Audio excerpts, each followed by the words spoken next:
period pain. A lot of us can relate to the monthly discomfort that we feel whenever we have a period. Now, this is an experience that can range from a little bit of discomfort to debilitating, unbearable, inability to function type of pain. It doesn't have to be that way though. Let's talk about it. This is Big People Business. Welcome to Big People Business. I am Shelly-Ann, author, activist, sexual and reproductive health educator, and Jamaican. And this episode, I want to talk a little bit about period cramps or dysmenorrhea. That's the fancy term for period cramps. Now, many of us who are having periods can relate to having painful, difficult periods. I can relate to having painful, difficult periods. For a very long time, that was my story. I used to have 11-day, very heavy, very painful periods. So much so that for at least 4 out of those 11 days, I was most comfortable in the bathroom. I mean, I remember setting up extension cords and taking my laptop in the bathroom because I'll just sit there on the toilet and allow the period to come out of my body. I used to bleed very heavy and I just was not able to find a menstrual product that could stand up to the level, the heaviness of my flow. Now, I'm not very special where that is concerned because so many of us can relate to having really heavy periods. On top of that, in addition to the period cramps, which, you know, my abdomen would feel as if a 25-pound weight is just dangling from it, I also had back pain. And the back pain was just, I used to be on narcotic painkillers. I'm talking about, you name them. Name them. Just think of a brand name. I'm sure I have taken it. And those painkillers would just take the edge off because it's never completely got rid of the pain. So I was eventually diagnosed with uterine fibroids, which I found out was adding to some of the pain and discomfort and bleeding that I was experiencing with my period.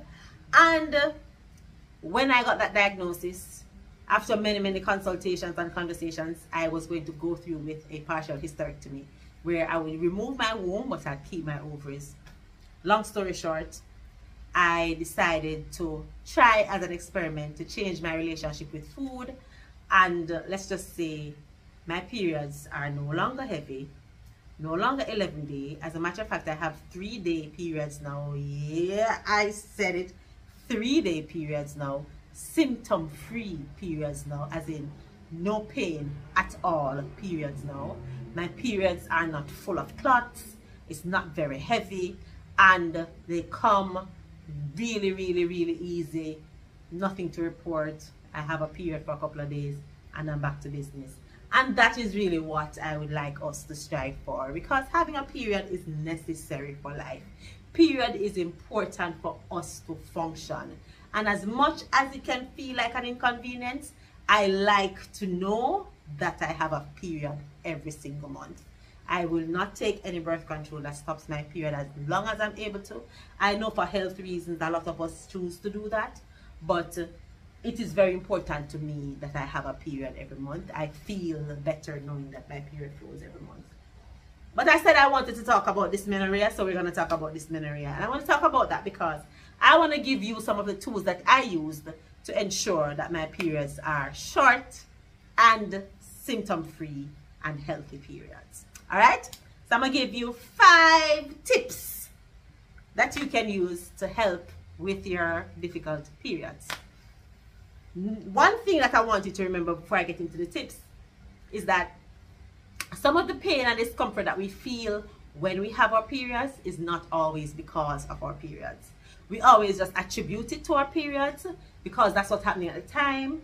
But if we were to solve some of these things, then it will not contribute to the overall dysfunction and discomfort that we feel during our periods. One of those things is anemia. A lot of us are anemic, and because we're anemic, we experience nausea, we experience lack of energy, we feel nauseated a lot of the times, and we are just unable to fully function. Sometimes we might have some cramps and just, you know, aches and pains in our body, and that is because of the iron deficiency. If you look at the data, Black women especially have a difficulty with iron deficiency, and a lot of it has to do with what we eat and what we don't eat. So if you know that you have anemia, please ensure that you address your iron deficiency, because that will go a long way in helping get rid of some of the discomfort that you feel with your periods. First thing, eat more iron rich foods or get yourself a good iron supplement. Number 2, we do not drink enough water. I'm gonna say it again for people in the back. We do not drink enough water. Some of the issues that we have as it relates to our period has to do with dehydration. We live in a tropical climate. If you're from Jamaica or anywhere in the Caribbean, it is sunny most of the time. We are sweating, and I don't care if you're fat or if you're slim. If you're living in the Caribbean, you're sweating beneath your breasts, you're sweating between your leg and other places. And so our bodies require more water than it would in other types of climate. So we need to hydrate. You will have joint aches and pains. You will have a general lack of energy. You will just not be able to function and concentrate if you are dehydrated, and you will be in pain if you're dehydrated. If you were to get hydrated, you will solve a lot of those issues that you have whenever you blame this on your period. And this is not a period thing. Someone just constantly in pain because we're not drinking enough water. And I know you have some Jamaicans who will say, but Shelly, I don't like water. It don't have any taste. I don't have any flavor and color in my beverage. No, you don't. You don't need to have any flavor and any coloring, because that just satisfies your eyes and the taste buds. And then your body has to pay the consequences. Drink some water, please. Seriously. And during your periods, you should be drinking more water, because in addition to sweating and urination and tears and talking and all the other ways we lose water, add period. So we need to be drinking more water. We need to be hydrating more while we have our periods. So if you fix your anemia, if you hydrate more, right away we start feeling better. Right away we have more energy. Right away we lose some of the nausea, and we lose the body aches and pains, and we are getting better periods already. The third thing.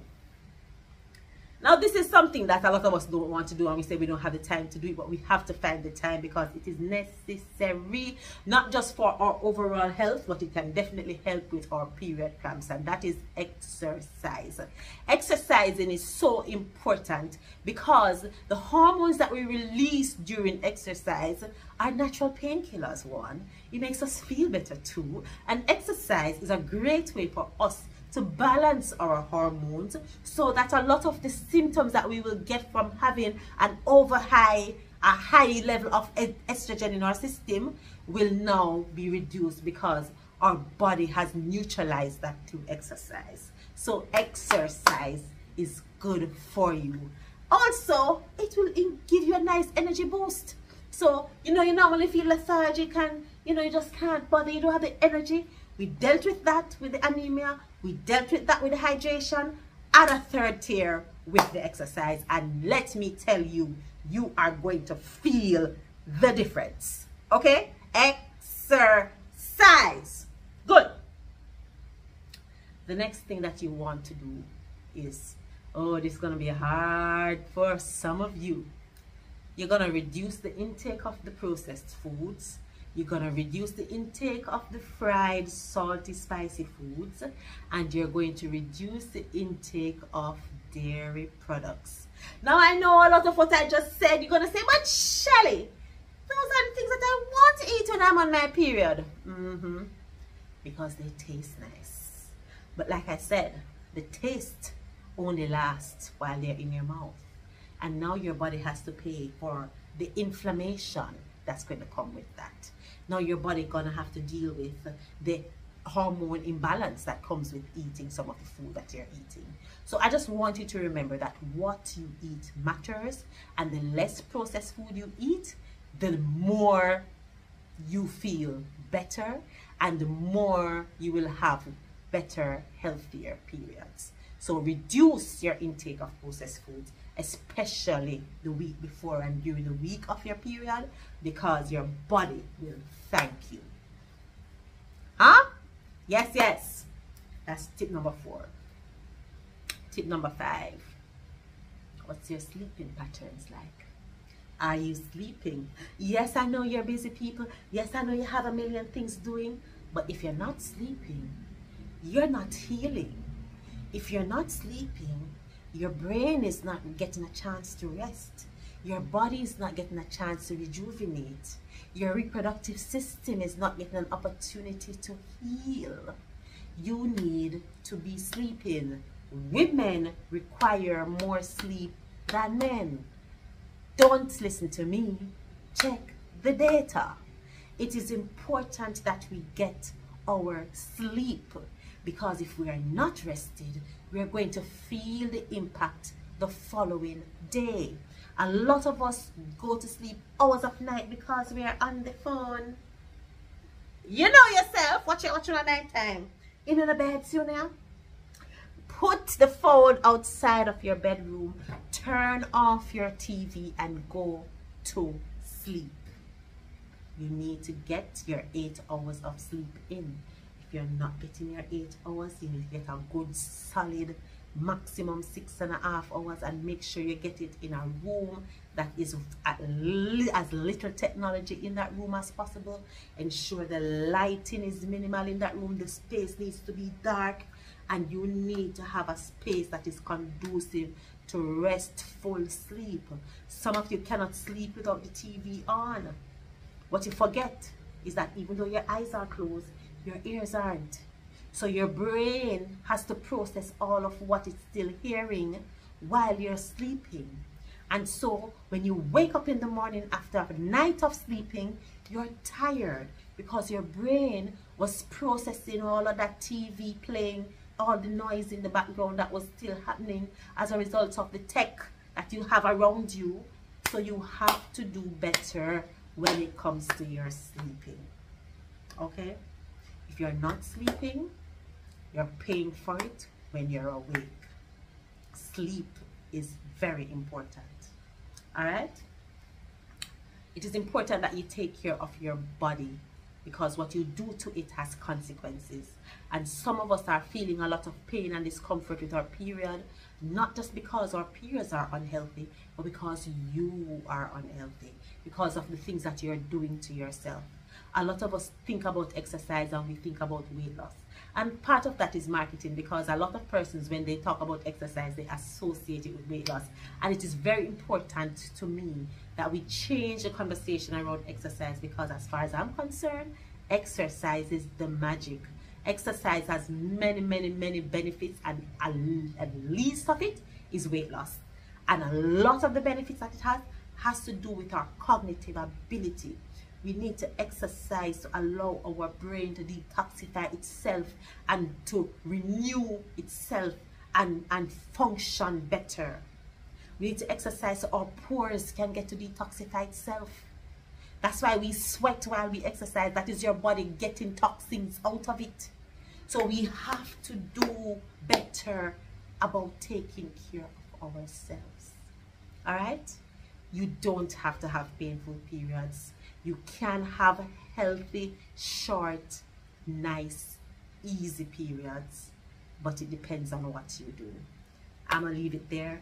Thank you. I hope you find something useful in this conversation, and I hope that you tune in to the next episode of Big People Business. I am your host, Shelly-Ann Weeks, author, activist, sexual and reproductive health educator, and Jamaican. I'll see you next time. Take care.